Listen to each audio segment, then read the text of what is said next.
भुखमरी की तरफ ढकेल रहे हैं। ये देश को एक तरफ गुलाम बनाने की कोशिश कर रहे हैं। देश को गुलाम बनाने। लेकिन पीएम मोदी तो कह रहे थे कि बहुत हुई महंगाई की मार, अब की बार मोदी सरकार सबका साथ सबका विकास की बात की थी। ये तो उनके गृह मंत्री खुद कह गए कि जुमले हैं। अमित शाह जी ने कहा है ना कि जुमले हैं, तो उनके जुमले हैं। दिल्ली में देखो, दिल्ली में 2,500 की घोषणा करी थी, क्या मिले? अब बिहार ने ये बात कही कई बार कि भाई सबका बाकी विनाश है, तो ये रियलिटी है कि इसमें सिर्फ मुट्ठी भर लोगों का विकास हो रहा है, बाकी लोगों का सब विनाश हो रहा है। पीएम मोदी की आर्थिक नीतियाँ सिर्फ चिन्हित लोगों के लिए ही फायदा पहुंचा, चिन्हित लोगों के लिए फायदा हो रही है जी। जो ये और इतिहास बना रहा ये है। अपना इतिहास बनाना चाहता है, जो बनेगा नहीं। इसका इतिहास कुछ और ही होगा, इसका काला इतिहास है।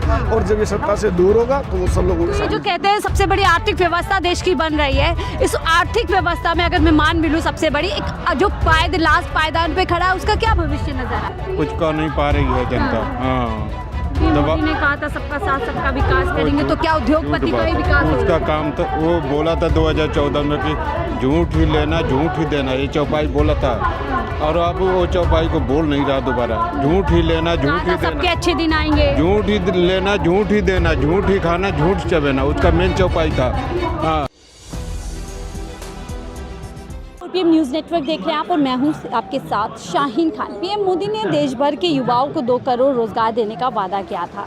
देश का युवा आज भी रोजगार के लिए पूरी तरीके से दर-बदर भटक रहा है, लेकिन एक आंकड़ा सामने आ रहा है जिसमें देश की आधी से ज़्यादा संपत्ति देश के 1687 लोगों पर पूरी तरीके से केंद्रित हो गई है। अब सवाल ये उठता है कि अब भारत पूरी तरीके से उद्योगपतियों के लिए, अरबपतियों के लिए एक तरीके से हब बनता जा रहा है, क्योंकि देश की आधी से ज़्यादा संपत्ति उन लोगों के पास चली गई है जो पहले से ही सक्षम है, लेकिन देश की जो आधी से ज़्यादा आबादी है वो अभी भी कह सकते हैं कि आप 2 जून की रोटी के लिए पूरी तरीके से परेशान है। ऐसे में से सवाल है, क्या देश के प्रधानमंत्री मोदी की जो आर्थिक नीतियां हैं वो देश को पूरी तरीके से डुबा रही है? 1687 लोगों के पास देश की आधी से ज़्यादा संपत्ति है, क्या बताता है? और जो पॉलिसी है ये डुबा नहीं रही, पूरे देश को डुबो दिया इन्होंने।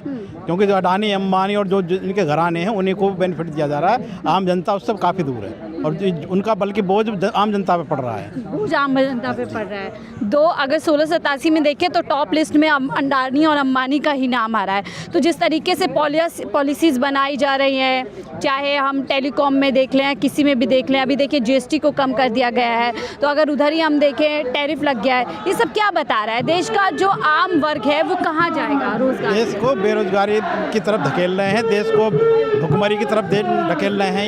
ये देश को एक तरफ गुलाम बनाने की कोशिश कर रहे हैं। देश को गुलाम बना रहे हैं। लेकिन पीएम मोदी तो कह रहे थे कि बहुत हुई महंगाई की मार, अब की बार मोदी सरकार सबका साथ सबका विकास की बात की थी। ये तो उनके गृह मंत्री खुद कह गए कि जुमले हैं। अमित शाह जी ने कहा है ना कि जुमले हैं, तो उनके जुमले हैं। दिल्ली में देखो, दिल्ली में 2,500 की घोषणा करी थी, क्या मिले? अब बिहार में 10,000 रुपये की घोषणा करें, जब दिल्ली में 2,500 नहीं मिल पाए तो क्या बिहार में 10,000 दे पाएंगे? ये इनके जुमला है, केवल ये अपने लोगों को बेनिफिट देते हैं। इनके ऑफिस जा के देखो, और करोड़पति के ऑफिस बने हुए हैं। ये सब जनता का, आम जनता का जो टैक्स का पैसा है इन्होंने देश का जो जनता है आधी से ज़्यादा, वो लगातार रोजगार, महंगाई, इन सब का सामना कर रही है, बेरोजगारी का। लेकिन हम देख रहे हैं आधी से ज़्यादा आबादी कुछ लोगों के पास केंद्रित हो गई है। यही तो सोचने की बात है ना। कुछ लोगों के पास तो पूरी 1500 लोगों के पास पूरी देश की 90% संपत्ति है। बाकी जो लोग हैं 99.9%, उनके पास 10% संपत्ति है। इसी को विरोध में तो धरना प्रदर्शन हो रहा है। इनकी तो मानसिकता ये है कि जब ये सत्ता में आएंगे तब ये प्राइवेटाइजेशन लाएंगे, बेरोजगारी लाएंगे, ये इनकी मानसिकता है। मोदी सरकार आते ही 50 जो सेंट्रल के कानून थे वो इन्होंने लेबर के लॉ के जो फेवर करते थे लेबरों को, वो ख़त्म कर दिए। यूपी में योगी की सरकार बनते ही उन्होंने जो लेबर को जो फेवर करने वाले कानून थे वो रद्द कर दिए। तो इनका एकमात्र कारण है कि देश में जो राजाशाही थी, जो जिस समय बेगारी की जाती थी, उसी तरह से आज की 2025 में भी लोगों को बेगारी कराई जाए और लोगों को सिर्फ उतना दिया जाए। सबका साथ सबका विकास क्या है? नहीं, सिर्फ योगी और मोदी और बीजेपी का विकास है, बाकी सबका विनाश है। शर्मा जी ने ये बात कही कई बार कि भाई सबका बाकी विनाश है, तो ये रियलिटी है कि इसमें सिर्फ मुट्ठी भर लोगों का विकास हो रहा है, बाकी लोगों का सब विनाश हो रहा है। पीएम मोदी की आर्थिक नीतियां सिर्फ चिन्हित लोगों के लिए ही फायदा सिर्फ पहुंचाने चिन्हित लोगों के लिए फायदा हो रही है जी। जो बीजेपी की या मोदी की जो नीतियां हैं उससे खाली 3-4 लोगों का भला हो रहा है, अडानी अंबानी का भला हो रहा है। बाकी तो आम पब्लिक तो साहब ने बताया भी कि जो नौकरी पर ठेकेदारी पे लगती है ना, उसको उन नौकरी लगाने वालों को 50,000 पहले देने पड़ते हैं, ठीक है ना। और उससे भी ज़्यादा खतरनाक महिलाओं के साथ है। अगर देखा जाए तो महिलाओं के साथ ज़्यादा अत्याचार है, पैसे भी देती है, उनका फिजिकल शोषण भी होता है उनका। ये हमने अपनी आंखों से देखा हुआ चीज़ें हैं। हमारे पास ऐसे बहुत सारे केसेज हैं। हम सोशल वर्क हैं, रात दिन पब्लिक में रहते हैं। मोदी सरकार किसके लिए काम कर रही है? मोदी सरकार सिर्फ अडानी अंबानी के लिए और अपने जातियों के भाइयों के लिए काम कर रही है और किसी के लिए काम नहीं कर रही है। सर आप कैसे देख रहे हैं 1637 लोगों पे केंद्रित हो गई है देश की संपत्ति, लोग महंगाई से परेशान हैं, उधर सोने का दाम बढ़ रहा है, लोगों के खाने पीने की चीज़ों के दाम बढ़ रहे हैं। ऐसे में आम जनता या पीएम मोदी की जो नीतियाँ हैं वो किसके लिए बनाई जा रही है? देखिए, ये जो नीतियाँ चंद पूंजीपति सरकारों के लिए, पूंजीपति लोगों के लिए इन्होंने सरकार लाई है।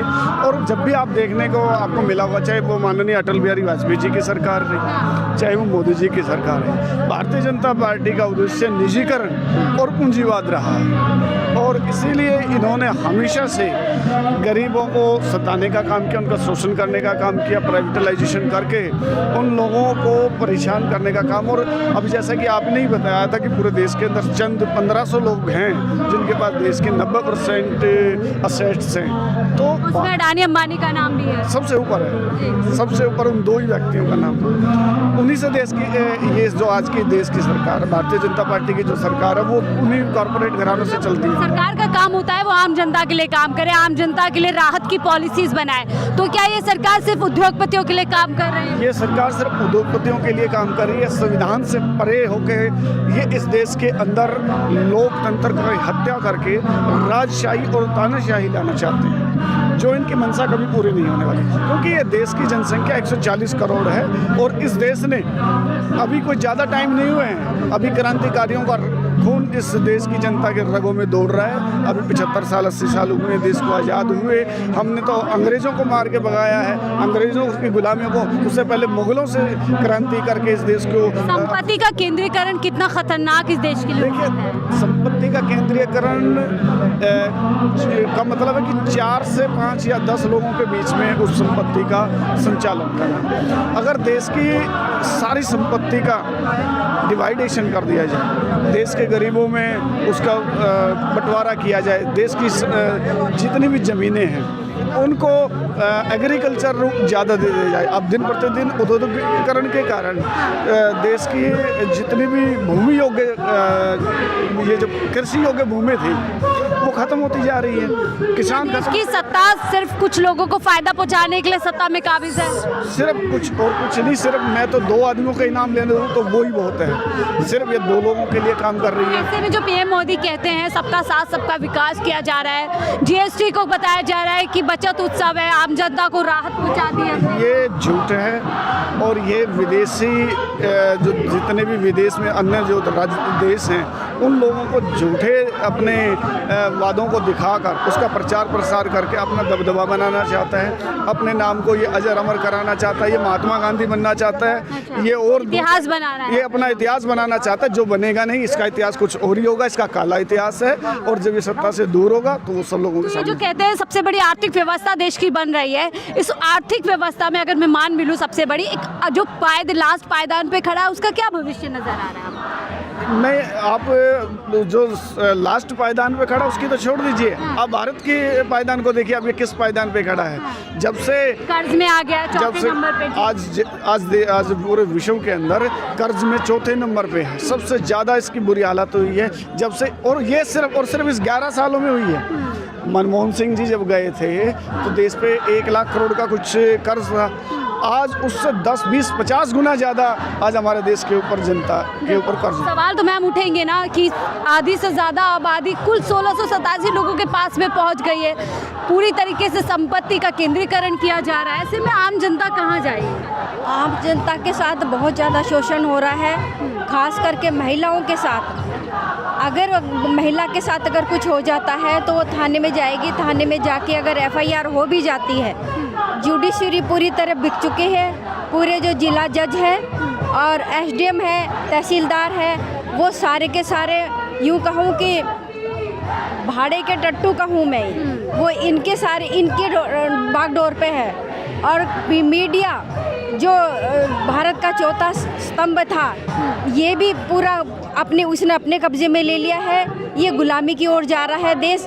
औरत के साथ पीएम मोदी के नए भारत में राजनीतिक, शैक्षिक और आर्थिक रूप से आम जनता का शोषण हो रहा है। आधे से ज़्यादा आबादी सिर्फ जो है 1500 लोगों के पास पहुंच गई है। ऐसे में देश का भविष्य क्या नज़र आ रहा है आपको? देश का भविष्य जी बहुत अंधकार में है। हाँ। पीएम मोदी कह रहे ब्राइट है, 2047 तक विकसित भारत बन जाएगा, सबसे बड़ी अर्थव्यवस्था बनती जा रही है। नहीं, हाँ। सब झूठ है, गलत है। हाँ। अब प्राइवेट नौकरी करने वाले हैं, उनको 12-13 हज़ार रुपये सैलरी मिलती है और 12-13 घंटे उनसे काम लिया जाता है। और आम जनता पिसती जा रही है, उद्योगपति बढ़ता जा रहा है। हाँ जी, हाँ जी। उद्योगपति के लिए पूरी तरीके से नीतियां बनाई जा रही है। आप क्या कहेंगे सर, आधी से ज़्यादा आबादी 1687 लोगों पे केंद्रित हो गई है? जल्दी बोल रहे हैं तो हम सुन नहीं पा रहे हैं। जल्दी मैं बोल रही हूँ, भारत की आधी से ज़्यादा आबादी 1687 लोगों के पास केंद्रित हो गई है। तो ऐसे में जो बेरोजगारी है, जो गरीबी है, वो देश की जनता कहाँ जाएगी अगर आधी से ज़्यादा आबादी? जनता परेशान है, मजबूरी है, कुछ कर नहीं पा रही है जनता। हाँ, मोदी ने कहा था सबका साथ सबका विकास करेंगे, तो क्या उद्योगपति का ही विकास होगा? उसका काम था, वो बोला था 2014 में कि झूठ ही लेना झूठ ही देना, ये चौपाई बोला था। और अब वो चौपाई को बोल नहीं रहा दोबारा। झूठ ही लेना झूठ ही देना, सबके अच्छे दिन आएंगे, झूठ ही लेना झूठ ही देना, झूठ ही खाना झूठ चबेना, उसका मेन चौपाई था। हाँ, 2014 में बोला भ्रष्टाचार झूठ बोल करके खत्म हो सकता है। जंग का सफाई नहीं हुआ, झूठ बोल करके। कि अच्छे दिन आएंगे, सबके अच्छे दिन आएंगे। मेड इन चाइना पर निर्भर है इंडिया। मेड इन चाइना पे आत्मनिर्भर बना रहे हैं हम देश को। आत्मनिर्भर, उसको पेंट करके नाम लिख करके आत्मनिर्भर बना रहा है। झूठ बात है उसका, झूठ बोल रहा मोदी। संपत्ति का केंद्रीकरण कितना हानिकारक है देश के लिए? बहुत ज़्यादा हानिकारक है, 100% हानिकारक है। देश की जनता परेशान है। देश में 2014 में पीएम मोदी ने नारा दिया था, हम सबका साथ सबका विकास कर रहे हैं, सबकी उन्नति होगी, सबकी प्रगति होगी, और कहीं ना कहीं कहा था कि सबके अच्छे दिन आएंगे। लेकिन इस रिपोर्ट के बाद कई सवाल अब खड़े हो जाते हैं कि देश के प्रधानमंत्री मोदी और देश की सरकार क्या चंद लोगों को फ़ायदा पहुँचाने के लिए ही सत्ता में काबिज है, और क्या पूरा फ़ायदा संपत्ति का केंद्रीकरण करके चंद लोगों को ही पहुँचाया जा रहा है? इसमें आम जनता लगातार महंगाई, बेरोजगारी, गरीबी, इन तमाम मुद्दों को लेकर के परेशान है। लेकिन देश की सरकार कह रही है कि हमने GST कम कर दिया और देश में अब बचत उत्सव चल रहा है। ऐसे में जनता की जो परेशानी है वो लगातार बरकरार है, लेकिन जो अमीर है वो लगातार और अमीर होता जा रहा है, और जो गरीब है वो कहीं ना कहीं गरीबी की खाई में और ज़्यादा डूबता जा रहा है। फिलहाल इस रिपोर्ट में इतना ही। देखते रहिए 4PM न्यूज़ नेटवर्क।